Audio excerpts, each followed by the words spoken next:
तो कोई भी राजनीतिक दल चुनाव हारने के लिए चुनाव नहीं लड़ता। सभी पार्टियां चुनाव जीतने के लिए चुनाव लड़ती हैं। और जहां तक राजनीतिक दलों के दावे का प्रश्न है, गृह मंत्री अमित शाह जी ने सदन में मुझे 6 महीने पहले चुनौती दी थी कि एमसीडी के चुनाव में आना, 2-2 हाथ कर लेंगे। 2-2 हाथ हो गया और दिल्ली की जनता ने फैसला भी सुना दिया। तो दावा गलत हुआ ना गृह मंत्री जी का। गृह मंत्री जी ने 2020 में भी दिल्ली जीतने का दावा किया था, गलत हुआ। बंगाल में चुनाव जीतने का दावा किया था, गलत हुआ। महाराष्ट्र में चुनाव जीतने का दावा किया था, गलत हुआ। बिहार में चुनाव जीतने का दावा किया था, गलत हुआ।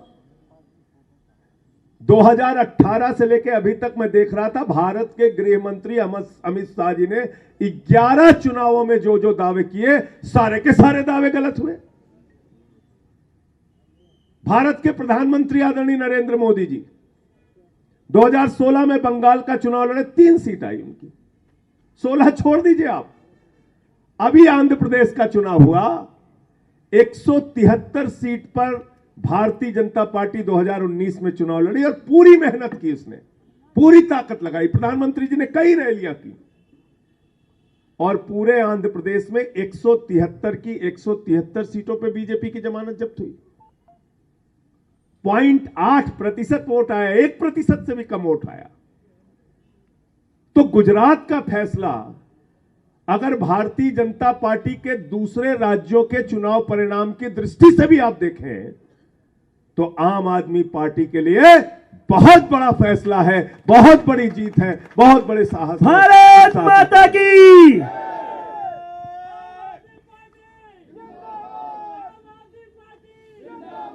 राष्ट्रीय पार्टी बनने के क्या फायदे होंगे, ये अभी आपको गोपाल राय जी और पंकज गुप्ता जी समझाएंगे।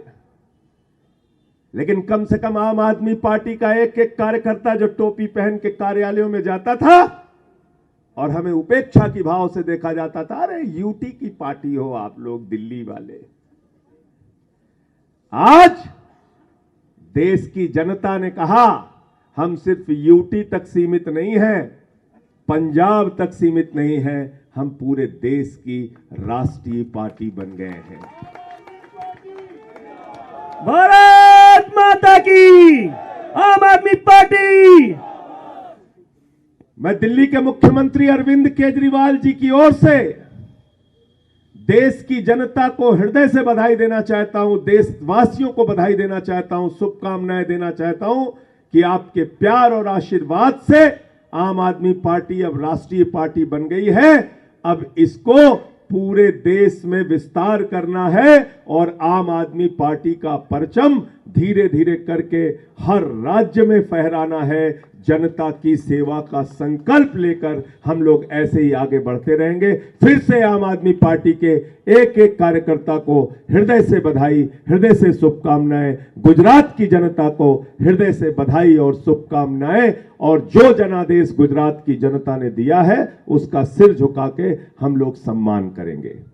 और एक दृष्टि से अगर आप देखें तो गुजरात में बीजेपी जीत गई, हिमाचल में कांग्रेस जीत गई, आम आदमी पार्टी एमसीडी जीत गई, आम आदमी पार्टी राष्ट्रीय पार्टी बन गई और आज उत्तर प्रदेश में भारतीय जनता पार्टी वहां भी चुनाव हार गई, वहां समाजवादी पार्टी जीत गई। तो जनता ने एक संकेत भी दिया है। उपचुनाव के भी जो फैसले आए हैं, उड़ीसा हो या उत्तर प्रदेश हो या हिमाचल प्रदेश हो या एमसीडी का चुनाव हो, ये एक बड़ा संकेत है भारतीय जनता पार्टी के लिए। ठीक है, गुजरात आप अपने गढ़ में अच्छी जीत हासिल करके लाए हैं, लेकिन ये जो बाकी परिणाम है, ये मत मानो कि भाजपा की वैसी ही हवा चल रही है। देश में हवा बदल रही है, ये संकेत भी कहीं ना कहीं साफ तौर पे सामने देखने को मिल रहा है।